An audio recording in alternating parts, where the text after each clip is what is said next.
you guys may know me. We've been partnered with your organization for a couple of years now.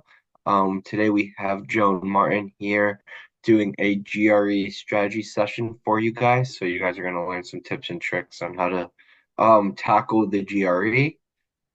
Just to let you guys know, this meeting is being recorded. You guys are also going to be sent out the slides to you. You guys will also receive some other resources for the GRE. So you'll be able to look at that.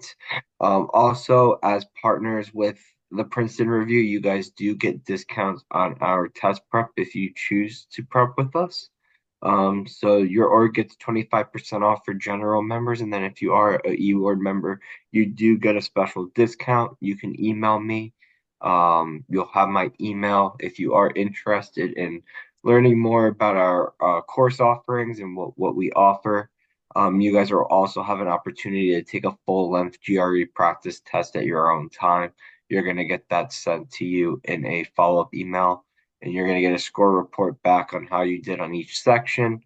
You're going to get all the questions you got right, all the questions you got wrong, and an explanation on why you got it wrong so that you can really focus in on what you need to really study on and understand what you and understand and know what you know. So those are all the announcements from me. I'm going to pass it along to Joan.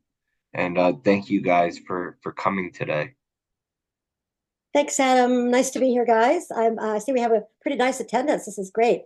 I am a teacher for Princeton Review, and so I love talking about the testing because having taught all these graduate level tests for 31 years now, as of September, I get enthused about being able to share what I've learned by being a teacher.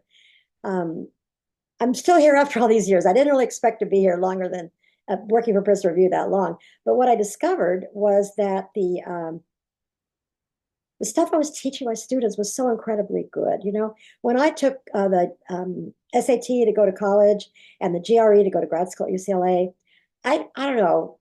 No, I never took a test. We just sort of did it. I don't know why I kind of could do it. I kind of intuited it, I suppose. Who knows? But at any rate, I did well enough to get in Harvard for undergrad and UCLA graduate school. So that kind of testing. But I discovered when I started teaching for Princeton Review that I was doing a lot of things the hard way, right? That I was not able to do it as fast and as sensibly and cleverly as I was learning how to teach it when I came into Princeton Review as a teacher.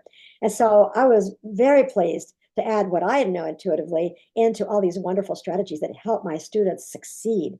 So that is extremely rewarding. I come from a family of teachers, so it's in my blood, I think, to just really love teaching. But at any rate, that's how I'm staying here. Also, by the way, I love the people. So I think what I'm going to do is go ahead and start talking from my slides. Adam mentioned that he's going to be giving you a follow-up email that'll include all these slides. Of course, you can take screenshots or notes or whatever if you want to. However, you really do not have to. Wait a second. Wait 1 second. Something is being funky here. Wait a second here. Here we go. I got it. I just have to push another button to make this work. Wait a minute. Okay, now hopefully my slides cover the whole screen. Is that right? Have I got it? Yeah, Audrey, no, like, give me okay, good. Just wanted to check first. Anyway, so what I was saying was the second reason, besides feeling I was really helping my students, that I'm still here, is that the people are so great. Everybody is trying to help everybody. This teacher, like this teacher, seeing this teacher always reminds me that it's the people too. The whole company ethos is that people help everybody. So the company supports the teachers and the students, trying to constantly coming up with ways to make it better for the students, offers and discounts and extra thingies and free thingies. So the company itself is really trying to help students succeed, but also help the teachers help the students succeed. And then the teachers, we help each other out, and we certainly make ourselves available to our students. You know, I know some companies, the teachers aren't available outside of class, but we always make ourselves available after class, give out our contact information and so on. And so today I'm also giving you my contact information. In fact, excuse me. This next slide also has Adam's, although You probably know his, but if you don't, he is definitely going to be the one that sends you the follow-up email that'll have these slides in it. Also, the discount codes that he mentioned, also some mentions of the things in our website that are really useful to you. So anyway, he will give you a lot of goodies in his email. Also, make himself available for consultation if you'd like that. And you have my email by virtue of this slide deck. Because when you get this, you'll see that the very first slide and the very last slide have my email address on it. Okay. So I mentioned being a longtime teacher. I've taught the GRE forever and ever, but also all of the grad level tests, as a matter of fact, help train teachers, help write curriculum and so forth. The MA is my master's from psychology. I'm sorry, in psychology from UCLA. I was there at a PhD program. The master's I got my very first year. And then after that, I did all the required courses and oral exams and written exams all day. And I was working on my dissertation. And my life took a couple of interesting turns. And I decided never to go back. And I didn't. So, but I still have the MA to show for it as far as being, here's what I accomplished. And what they call ABD, all but dissertation, but they don't let you write that down.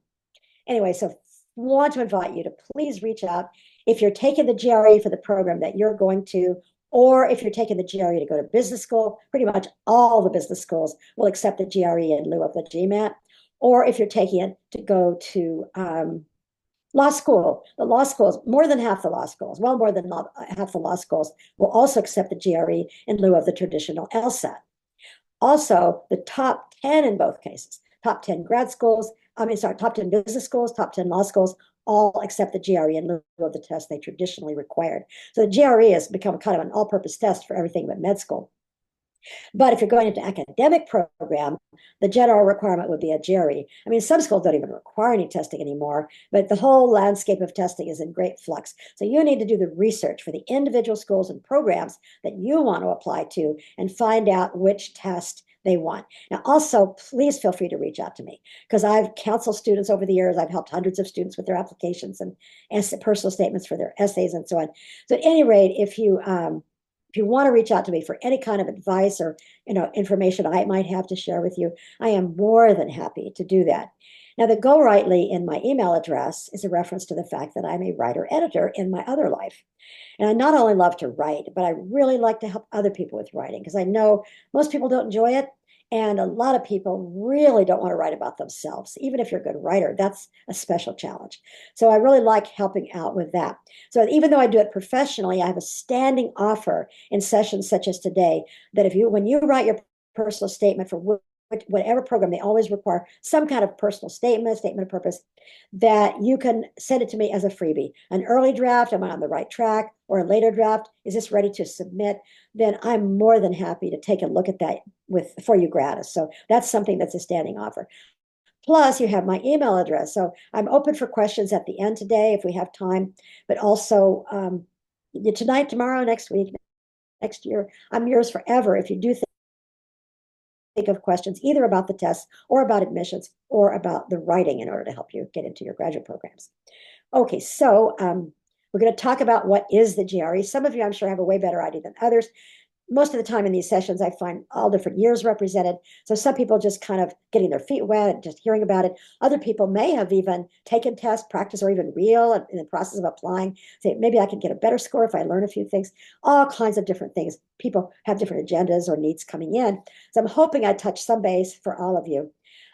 Also, a few sample problems. Now, our courses run a couple of months long, 1 3-hour class per week, plus tons and tons of homework, drills, tests, and so on. So definitely this is just a taste. But sample problems will at least show you what they look like and the basic approach for the different kinds of tests, different kinds of questions, excuse me. And then in the end, some ways we can help you above and beyond just being here today. What is it? Well, it stands for Graduate Record Exam, and it may be required to apply for academic degree, master's, or PhD. When I was applying, no question, they all required it. But as I say, there's been a lot of changes. So the individual programs and schools you're applying to, you have to find out whether they want it. And as I mentioned in passing, pretty much all the MBA programs, way more than half of the US law schools, including the top 10 in both cases, will accept the GRE. So you, of course, have to research individual schools. Does your school or program require it? If they don't require it, will they look at it? Because if you have a really good GRE score, even if they don't require it, hey, That'd be impressive to show that to them. If they say they absolutely don't want to say it, that's kind of unusual. But if they're willing to take a look and you've achieved a really good score, then hey, put it in your application. Of course, you want to know their deadlines and score requirements and all that kind of stuff. Score requirements is something they may say, or the score, maybe the median of their the people who come there. All of those are good information. I want to say one thing about the word deadline. Please, please, I beg of you, do not be deadline oriented. For academic programs, applications usually open up in the fall. You'll find that out as you research your schools.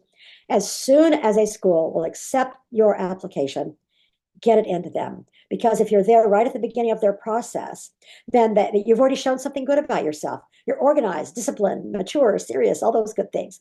And some schools have rolling admissions. So if you wait too long, you may just be shut out.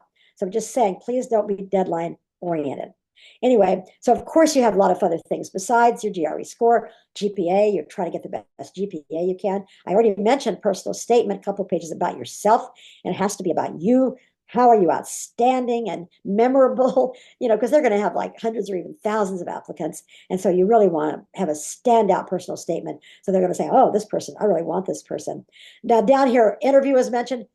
Not all of them give interviews. In fact, not that many. But if you're allowed to have an interview, for sure take it, because then they can see who you are personally, face to face. So if you get that opportunity, that's great. But if they don't have the interview, the personal statement is the only chance you've got, a couple of pages to make an impression as an individual person.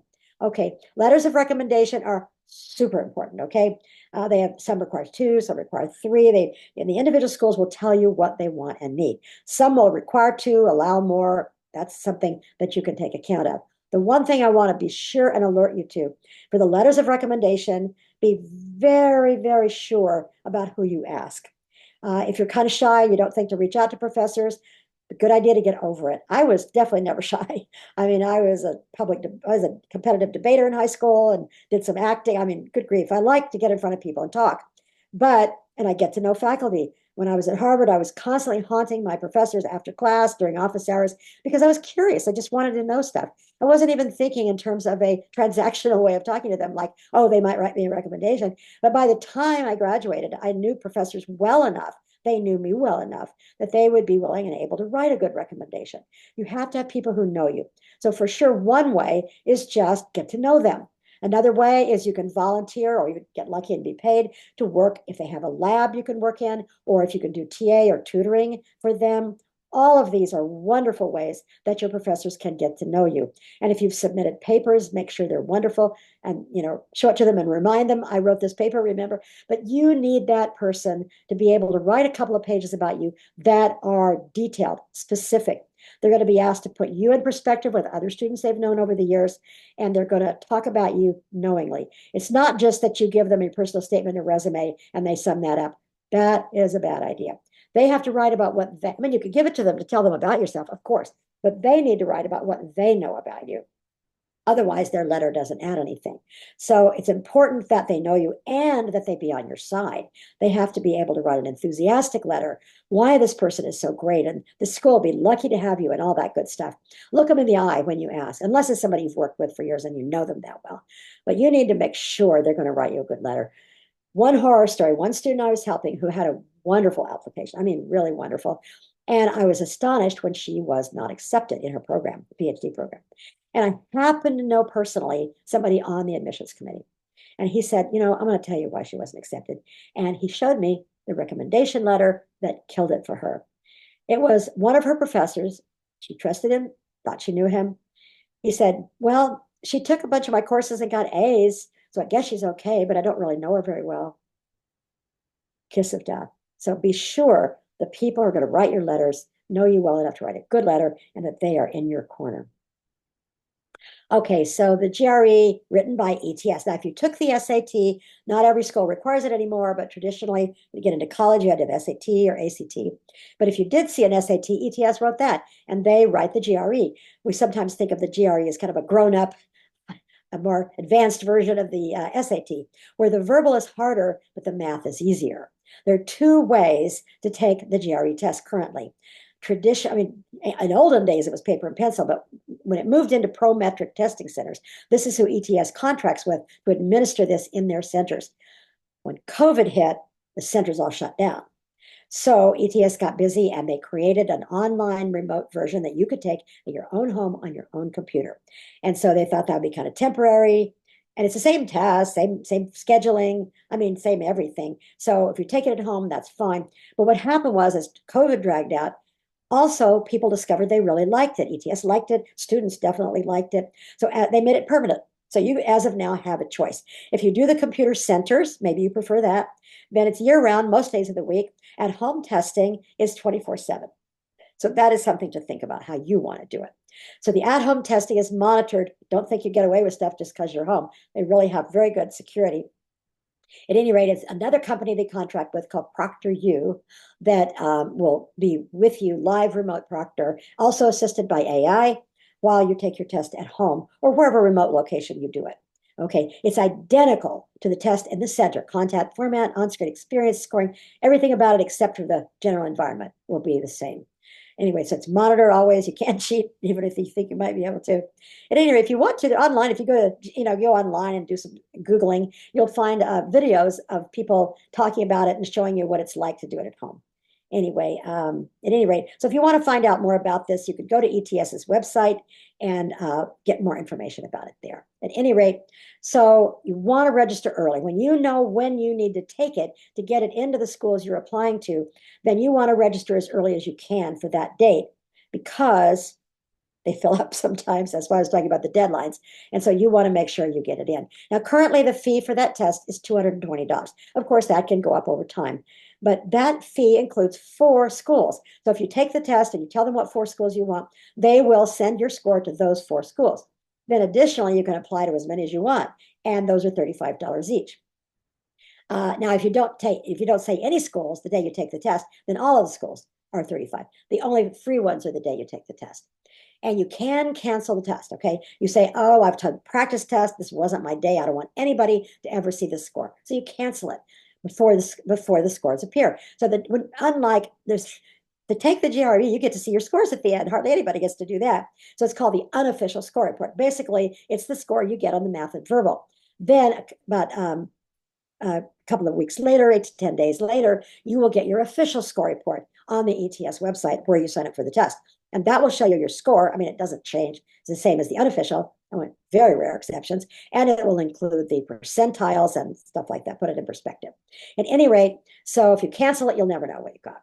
But if you took the test and you let it be, then 8 to 10 days, you're going to get your score report if you go into ets.org. Then you can retake the test 21 days, 5 times in any 12-month rolling period.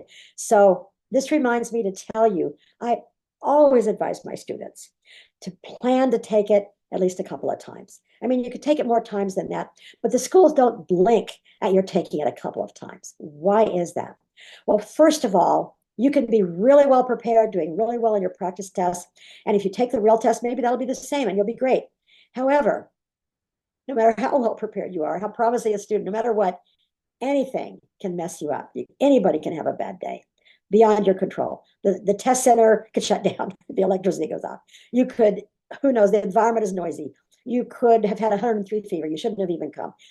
Anything can happen. And so if something happens that your test is not good, then you want to still have time to take it again and get your score in a timely fashion. Okay. So I'm just saying planning to take it more than once is a good idea. If you then take it again and get a really good score, they're always going to look at the better score. I mean, maybe they'll average them or something, but here's the thing. It ain't easy to get a really high score on any of these graduate level tests. So if you can achieve a really high score on the GRE, they're going to say, you've got the goods. That can't happen by chance. Okay. And they're going to keep however many times you take it, they're going to keep your scores for 5 years.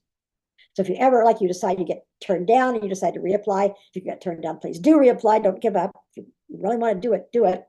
Also, if you take some gap years or whatever, they're going to have your scores for you and they're going to keep it for you if you want to. They know I'm going to apply and get your score sent to the schools. So currently the test is 2 hours long. It was double that a couple of years ago and before that, but it's gone down to 2 hours, which is really cool. And there are no breaks anymore. It's just 2 hours straight. It's what's called a multi-stage test, okay?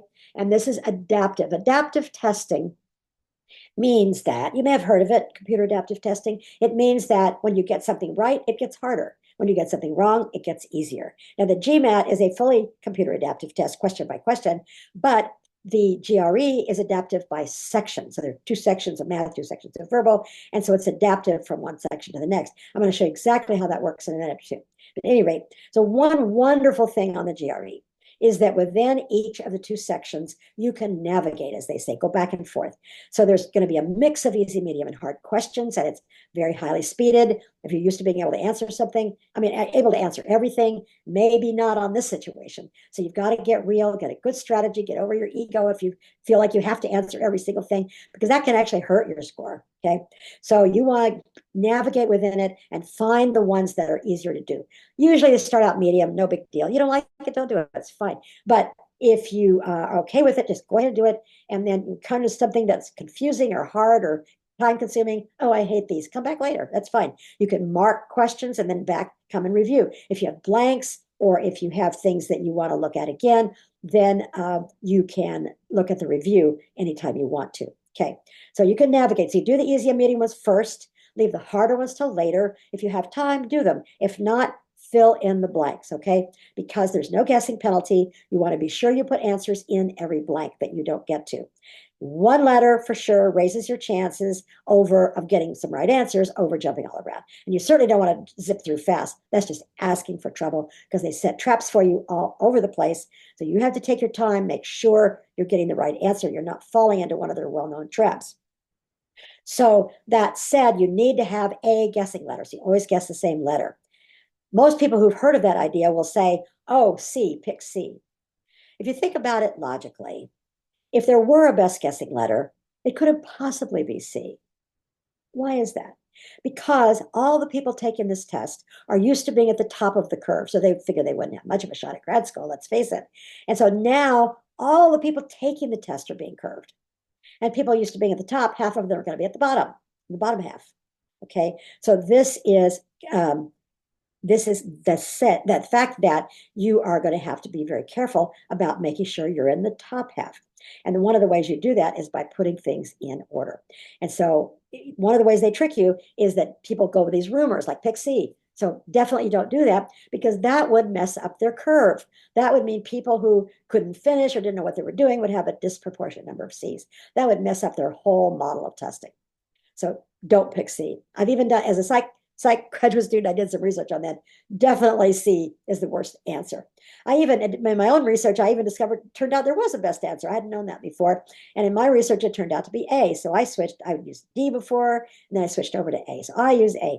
I am not going to publicly recommend A because that's what I do. It's up to you. I will strongly recommend you have a guessing letter and that it not be C. Both of those are well known in the test biz, okay? So pick a guessing letter for sure, whatever you want, and use it all the time, but not C. Okay. Of course, you can't go back and forth among sections, but you can navigate at will among them. So you do the easy and medium ones first, come back to the hard ones. If you have time, great. If not, fill in the blanks with your guessing letter. Okay, so here's what the test consists of at present. Okay, you're going to have an essay first. And this is going to be a graded essay. You write it there, and you have a half hour to write it right at the beginning. It's not going to be something daunting. I'll give you a sample later, but it's going to be something you could write about internet, education, democracy, whatever. You could write a half hour essay on that. Okay.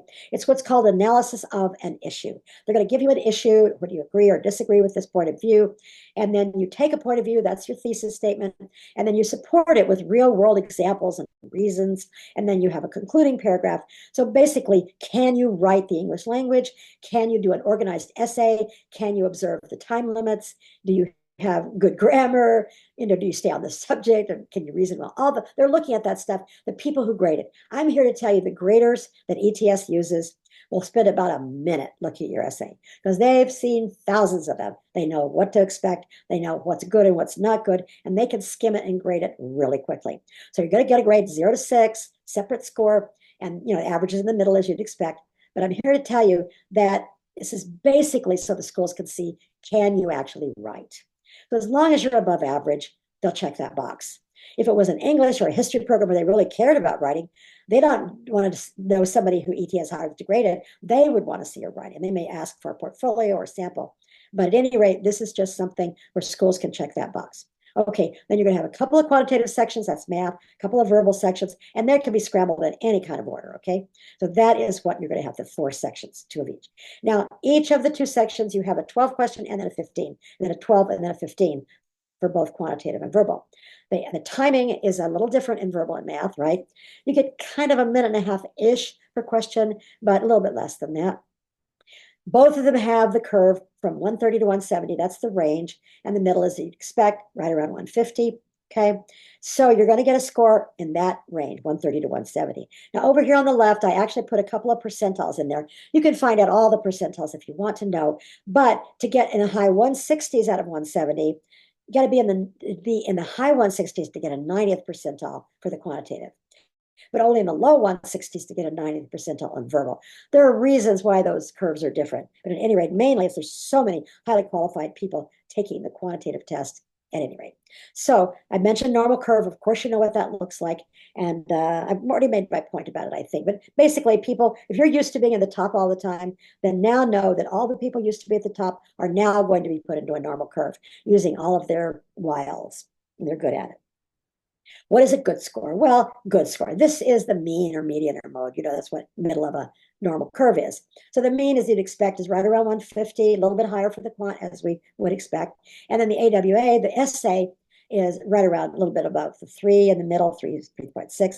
Basically, if you're above that, you're probably good to go. You don't have a better shot at getting into your graduate program if you have a 5.5 versus a 4.5 or something.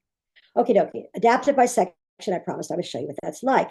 So you have 2 sections of each. Let's say this is math. So the first section with those 12 questions, okay, then you're going to have a mix of easy, medium, and hard, averaging out at medium. Sections will typically start medium. So if you're not tuned in and you think, oh, I can do this, or if you're naive or if you're cocky, I'll just do whatever they give me, be careful. There's a start medium and then all bets are off. A few questions in, it gets killer hard, and you're better off learning to skip over that hard stuff, as I said before. Do the easy and medium stuff, do the hard stuff last. Make sure you leave time to fill in the blank with your guessing letter. So let's say you did everything right and you did very well. What's going to happen is your second section is going to be mostly hard. That's because you did well enough on section 1 to get a mostly hard second section. Now, behind the scenes, the algorithm, based on your good performance, has put you into the top half of the curve. So the job of the second section is to say, where are you within the top half of the curve? So kind of the worst you could do is the bottom of it, right? So you're going to try your best on these really hard problems and see how high up you can get. So obviously you want to do as well as you can on that first section to make yourself up in the higher ranges. If you do so-so, you're going to medium average section. And if this wasn't your day for whatever reason, then you're going to have an easy, mostly easy second section, okay? That means the computer has decided based on section 1 that you belong in the bottom half of the curve. And then no matter how well you do, the median is the highest you can go. That's what it's like for computer adaptive bisection. What does the quantitative consist of? How is it put together? Okay, all of the questions have one of these 3 formats: multiple choice, select all that apply, or numeric entry. I'm going to show you what those look like. Multiple choice means there's one right answer or one best answer. And select all that apply, there's at least one right answer, maybe all of them or anything in between that. And numeric entry, you write it in yourself. So here's what that looks like. I put this slide together so you can actually see that if you on this left side over here, if it's a multiple choice, you're going to have these ovals. So one of these and only one will be the answer. If it's select all that apply, the answers are going to be in little boxes that you choose. And notice that there are various answers. Now you have to look at each one of those. With a multiple choice, maybe there's one obvious right answer, or you could quickly get rid of some of them. Here, you have to look very carefully at each and every one of these answers, because for sure one of them is right, but it could be any number of them, including all. Okay. And here's the thing. If there are 2 of these that are the right ones and the other 3 are the wrong ones, you have to have it exactly perfect to get any credit. There's no partial answers. Okay, then you have the numerical entry. All you can put inside this box here is numerals and a decimal if you need it. Okay, anything like classes or percents or miles or anything like that will be on the outside. Then if you have a box over a box, that's going to ask for a fraction answer, like 3 over 4, something like that. In this particular thing, you're going to have to, one of the things you have to be really good at on the GRE is being really good at going back and forth among percents, decimals, and fractions, because they like to mix it up. And some people are better at one or better at the other, or hate percents or whatever. Here's the thing. You have to be able to go back and forth, because they may ask the question in fractions and want the answer in percents, or vice versa. You have to know that.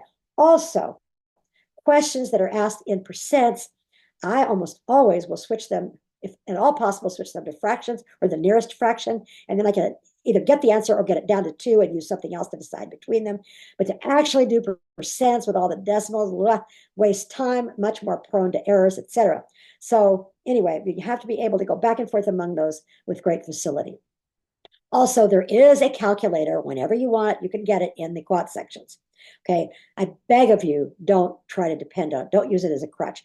There's going to be a problem or two, you're going to need it. Anybody in their right mind would need it. But even if you're using the calculator, you have to be very careful because when there's a multi-step problem, anytime you do a step, write it down. Do another step, write it down on your scratch paper, et cetera, et cetera. Because if you try to keep that stuff in memory, you're going to get messed up. And also, once you put something into the calculator, it goes back into the memory when you do the next thing. So easy to make a mess out of it. Also, careless errors, typos. So I teach my students to avoid the calculator if at all possible. Even if you do use it, you have to write down the steps. Anyway, so that said, I want to go back up to the content now within the quant: algebra, arithmetic, geometry, data interpretation. Okay, arithmetic, we're not talking about 2 and 2 is 4. We're talking about, as I said, percents, fractions, decimals, also powers and roots, and some probability statistics, elementary probability statistics. Algebra, of course, you have to know to do algebra, but it's not like advanced algebra. It's kind of like middle school, lower level high school algebra. No cubic equations or anything. So you have to know how to recognize and work algebra problems, set up algebra problems if necessary. But there are quite a few times when you can sidestep algebra and substitute numerals, and it's way faster, easier, less stressful, safer. So in our courses, we teach alternatives to dealing with algebra. Now, personally, I like algebra. I'm good at it. I've even taught algebra in high school. But I'm here to tell you, on a standardized test that's highly speeded, I want the easiest, safest, best way to do it. I'm not trying to show my work, so to speak. They don't know how you got it. Even a wild guess gets the same credit. So algebra, that. Geometry, they used to have more than they do now. It's still there, but not as many. Data interpretation is charts and graphs. So here you're going to have a split screen. On the left side of your screen will be scrollable if necessary, charts, graphs, data tables, circle graphs, line graphs, bar graphs, all kind of different stuff. And it's going to be a ton of information. It's kind of the math version of reading comprehension. When you have reading comprehension with a couple of questions, you have this passage, 1 or 2 pages long, full of stuff, and they're only looking for 1 or 2 little things. So this is the case here where they give you a ton of data and you have to go find the bits that you want and make sure you're being careful because they trick you with units, for example. So you have to be very careful when you're doing that to interpret the data correctly. At any rate, so the question types, problem solving, that means there's an answer, solve the problem. Quantitative comparison is not just about getting an answer, it's about which answer is the same or bigger. We'll look at examples of all of these. I showed you all of these two. And then the calculator already showed you. Okay, so moving on to the verbal. Oh, before I do that, I want to show you the quant comp first. Excuse me. Back when you were in grade school and you were first learning about decimals, you had fractions. Now you're going to learn decimals. I'll bet everybody here has already said, well, wait a minute, 0.76, it's 0.75 is 3/4, right? So you'd have maybe as a grade school kid, you'd fill in greater than, less than, equal, and that'd be all the choices they gave you. What is this question mark about? Okay, so clearly 0.76 is bigger than 3/4. However, on this test, quantitative comparison, they're going to have quantity A and quantity B. And now it won't be so obvious. I made you a really easy one here by illustration. So what if it's 3/4 x, 0.76x? Well, clearly it could be bigger, right? So for sure, we get rid of A and B.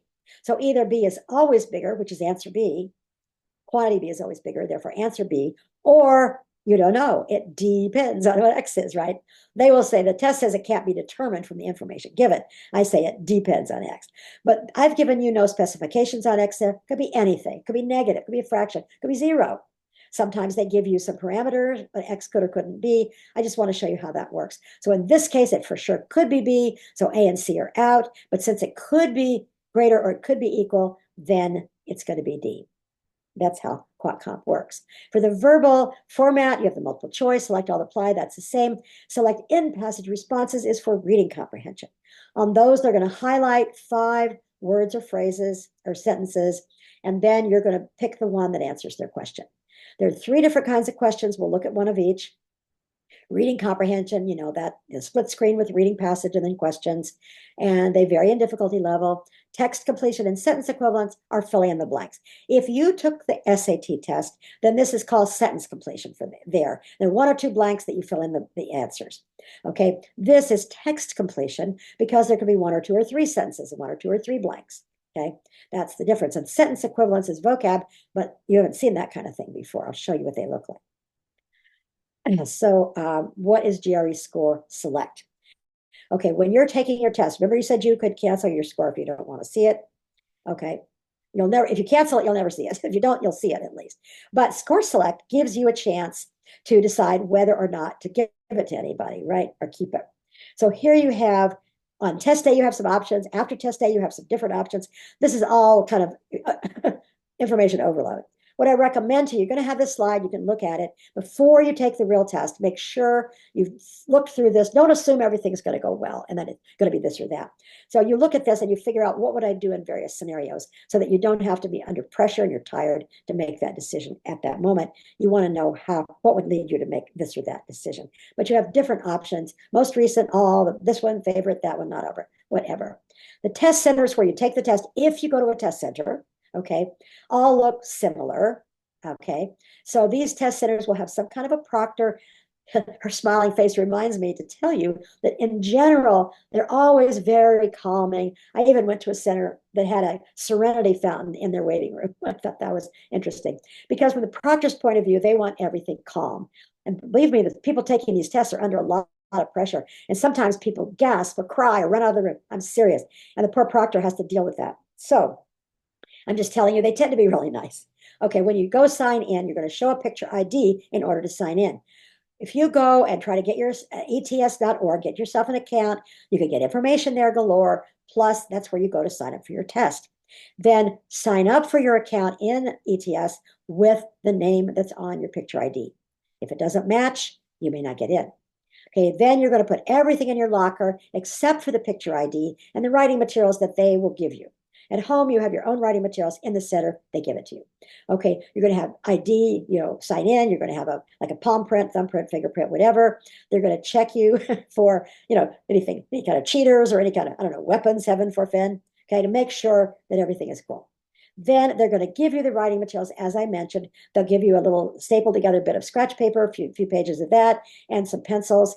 And you can get more scratch paper, more pencils whenever you want.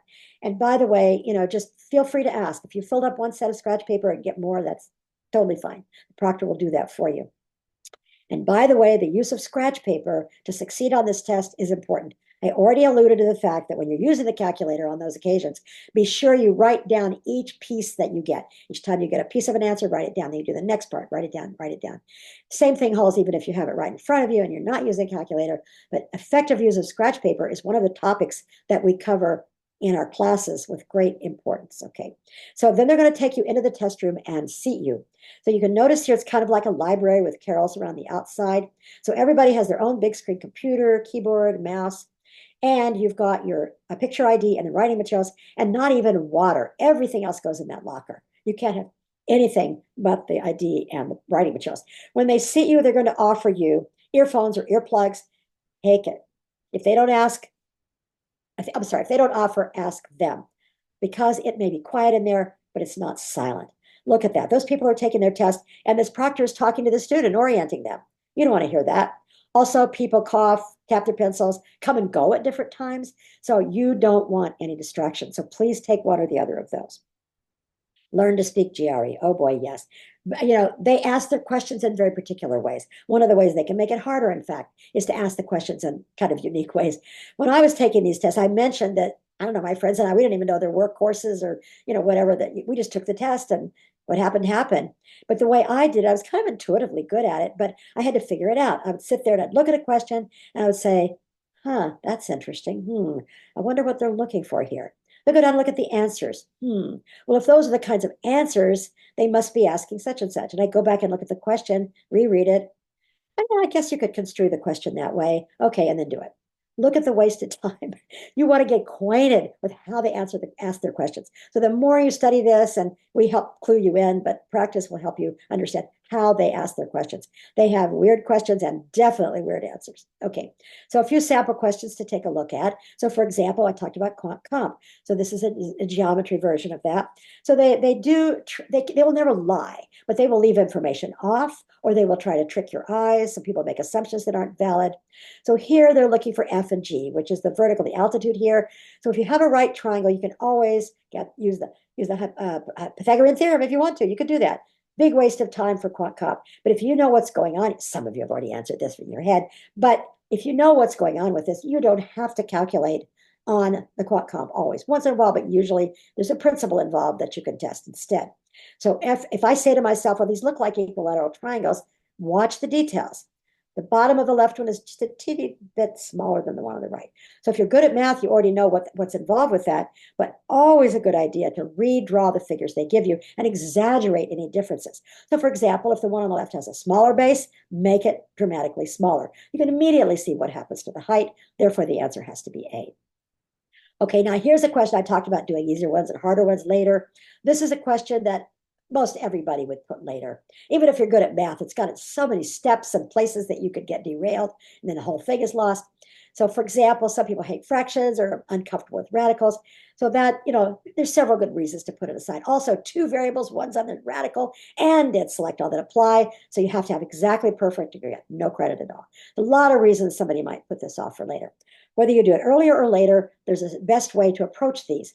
Now, if you first look at this problem, you're thinking fractions, you're thinking, okay, I've got to get a common denominator. So you might immediately be thinking, well, 7 times 9 is 63, or 3 goes into that.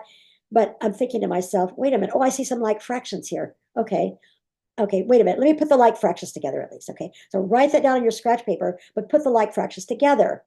What happens when you do that? Something very interesting, okay? Because all of the like fractions add up to 1. So actually what's under there is 3 plus x.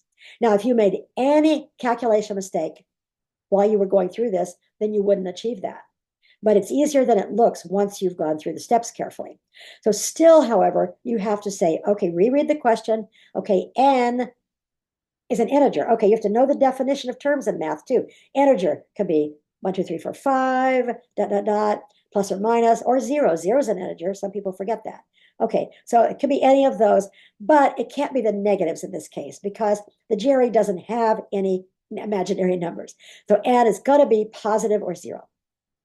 So at any rate, so what could x be is their question. So if you're going to have a positive integer as your answer, 3 plus x has to be a perfect square.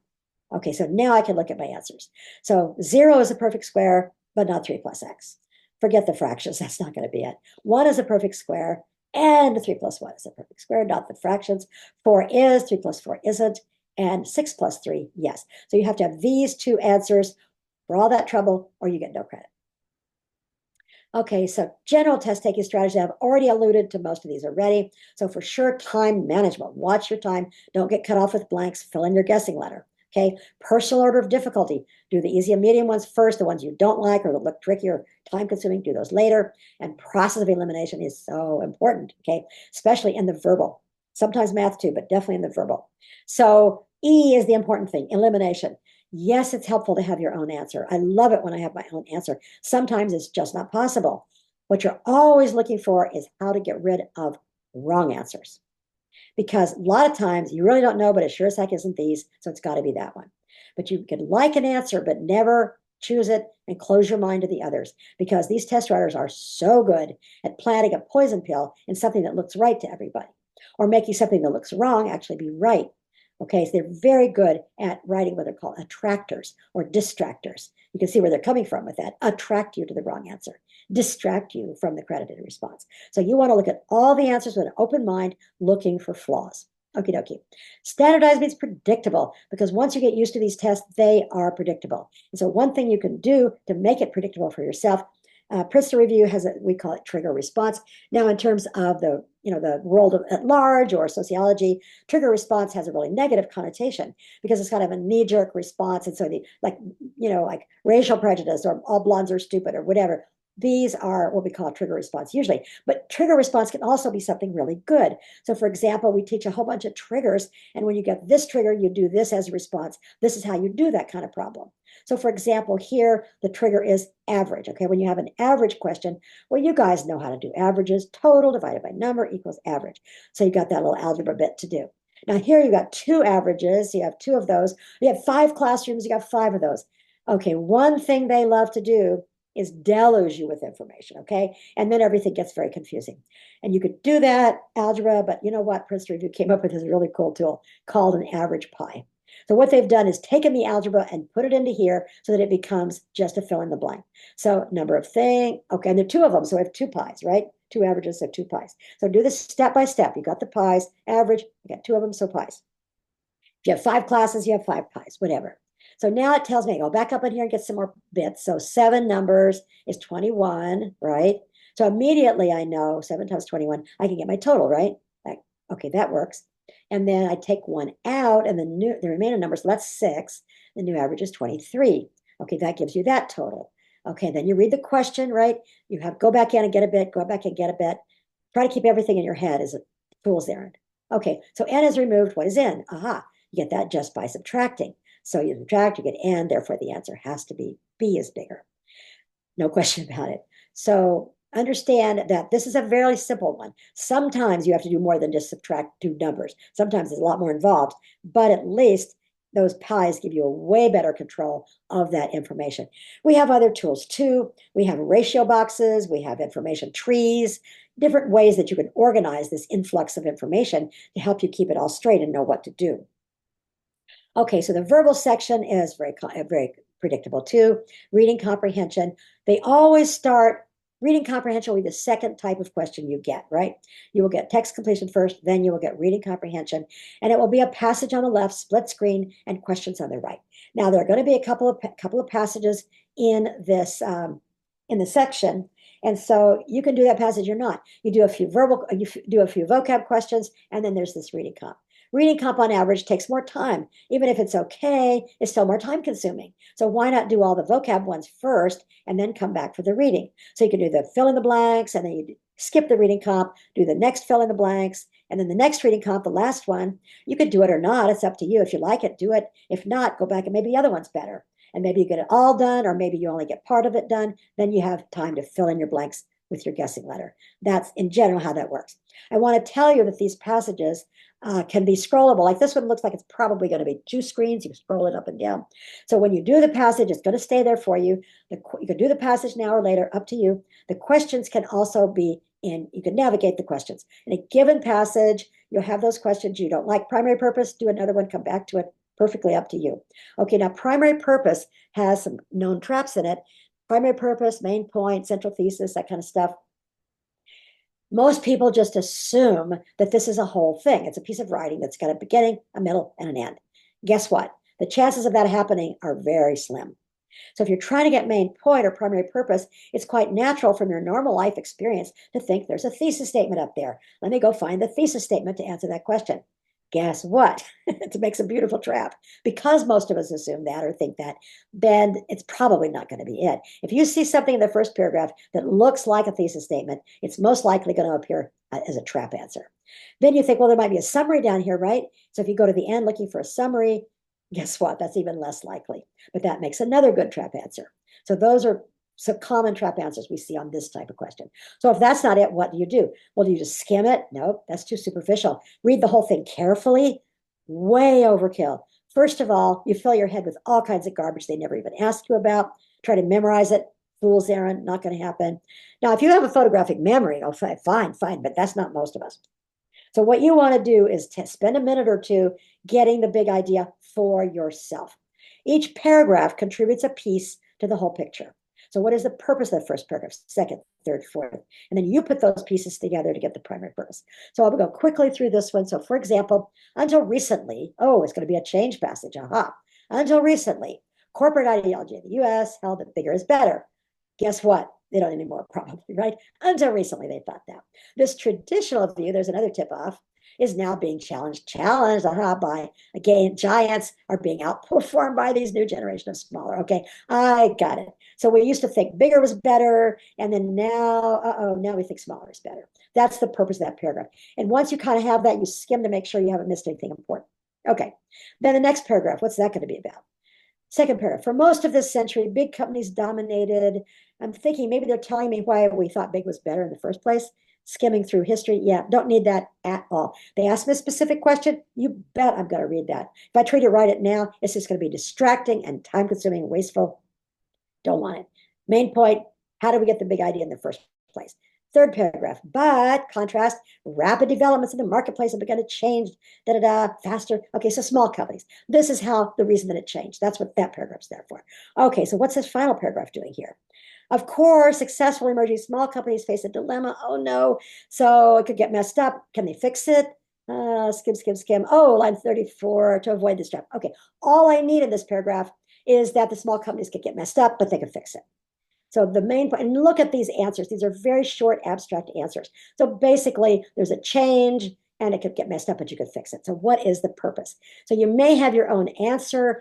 You want to go through these quickly, get rid of the worst first. Be sure you keep an open mind. They're good at making right answers look wrong and vice versa. So if you skim through these yourself, then contradictions and theories, I don't know, reasons why accepted business practice. So A looks okay. Describe theory, I don't know, like D very much, but for sure not E. As I go through these, I'm looking for the worst first. E is, I'm sorry, A, excuse me. A, when I look at A, I'm sorry. When you look at A, present evidence that resolves a contradiction. I apologize. Resolves a contradiction. That is so extreme. First of all, contradiction is an extreme word to begin with, and nothing gets resolved in 500 words or less, right? So that is way too extreme. So that's not going to be it. And if you skim down, you see resolve again in E. So that's not going to be either. Plus, these aren't even conflicting explanations to begin with. Then if I'm going back up, then D, traditional deserves new attention. No, we don't like that. That's opposite, classic opposite answer. And then describing theoretical models, for sure not. And so B, the one I liked, actually turned out to be it. There could have been a more competitive answer to look at, but we don't have it in this case. Okay, now text completion, you want to absolutely do your own work here. First thing you do when you have these fill in the blanks is cover their answers. The first questions on any verbal section are going to be text completion, right? Fill in the blank. But cover theirs immediately. Don't make the mistake a lot of test takers make, which is to fill in the blank, try it with A, try it with B, try it with the answers. No, no, no, because they're going to jerk you around if you do that. You want your own answers. These are logic problems. So what needs to go in these blanks? Okay, then you can look at their answers. So proponents, the ones who like the international style, call for reducing buildings purely functional, found beauty in highlighting, I don't know, functional features. Keep it simple, close to the text, okay? So then they will give you fancy words. You keep it as close to the text as possible. Okay, functional. I'm going to write that down on my scratch paper. Don't try to remember all this stuff. Okay, then they rejected references to some kind of styles, offering designs indifferent to location. Oh, they don't like things about location. So they rejected local styles or whatever. So functional, local. Okay, now that last blank, subsequently, by those who viewed it as they was bland or unappealing, they rejected it. It's like a functional, local, rejected. Fine. Then you can do these in any order you want, okay? Some of these words are kind of hard. So if we start with a third blank, those look easier. So clearly rejected, disparaged makes sense. These others don't make any sense at all. This is where your vocab comes in. If you haven't already started vocab, breakfast, lunch, and dinner, choking down vocab words. People who are taking this test in the same curve with you are learning hundreds, if not thousands, of these words. The more you know, the more sure-footed, less stress, faster that you will be able to do these. Okay, let's go back to blank number one. Okay, so we said functional. Nothing here looks like functional. Structural. Now, if you know aesthetic and hackneyed, they are totally wrong. It has to be structural, even though, truthfully, if you know anything about architecture, that's a terrible answer. But it sure as heck is an aesthetic about beauty or hackneyed, which is like a cliche. If you don't know these words, that's a hard one. The middle blank has a lot of secondary meanings. All of the, like oracular about oracles, that doesn't sound very good. But provincial and secular both have multiple meanings. So not only knowing some $10 words, but also words with multiple meanings. So, for example, I happen to have lived in the province of Saskatchewan. So they have a provincial government. So that actually is very good, and the others are not yet. Okay, then you've got another fill in the blank, the sentence equivalents. Again, you have these answers that you don't look at theirs at all. And be sure to cover them. I'm sorry, physically cover them, because your eye might drift down there, or your peripheral vision. You do not want to be corrupted by their efforts to trick you. So cover their answers before you do anything else. Okay, sentence equivalence means there are going to be two answers that make it mean the same thing. They're typically pretty close synonyms. So although typically quite lucid in his explanations, James used words that were so probably not lucid, Yeah, you see. So not lucid. So if you write down not lucid or unclear, something like that. Now you can look at their answers. Realistic, nothing to do with it. Obvious, that's opposite. Abstruse, what the heck is that? Benevolent, no, for sure. Obscure, now that works. Now, if you don't know disparate, you've got to compare those two. Knowing a lot of word roots, Latin and Greek word roots really helps. But if you know the vocab and you know disparate can't be it, then you know it has to be abstruse. These they call equivalents because they're two answers that give you an equivalent sense of the sentence. Okay, analytical writing. I promised you I'd show you a bit of that. So I'm going to make it very brief. Basically, this is about technology. You can write about technology, right? Respond to what you agree or disagree with what they said here. There is no right or wrong answer. You explain your reasoning, you give real world examples and so on. Look at both sides fairly because there's no always or never. If you're being scholarly and reasonable and rational, then mostly this or mostly that, but possibly this, or I can see why people think that for this reason. On the other hand, the weight of the evidence or on balance, you're right.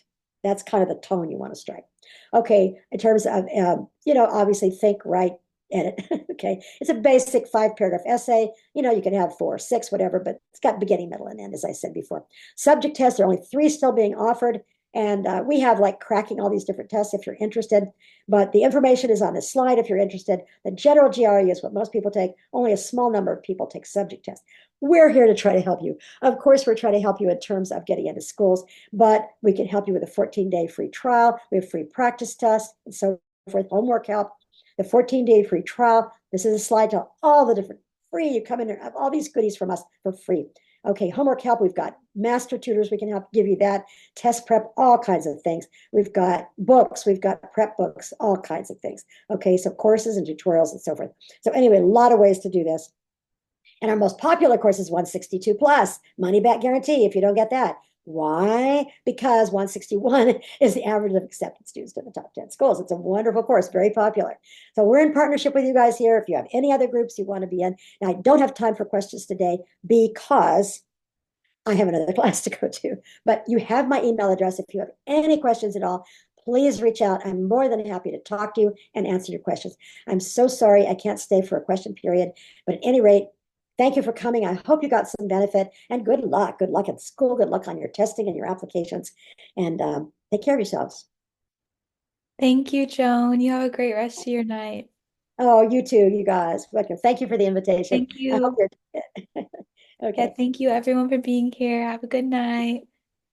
Bye bye. Bye.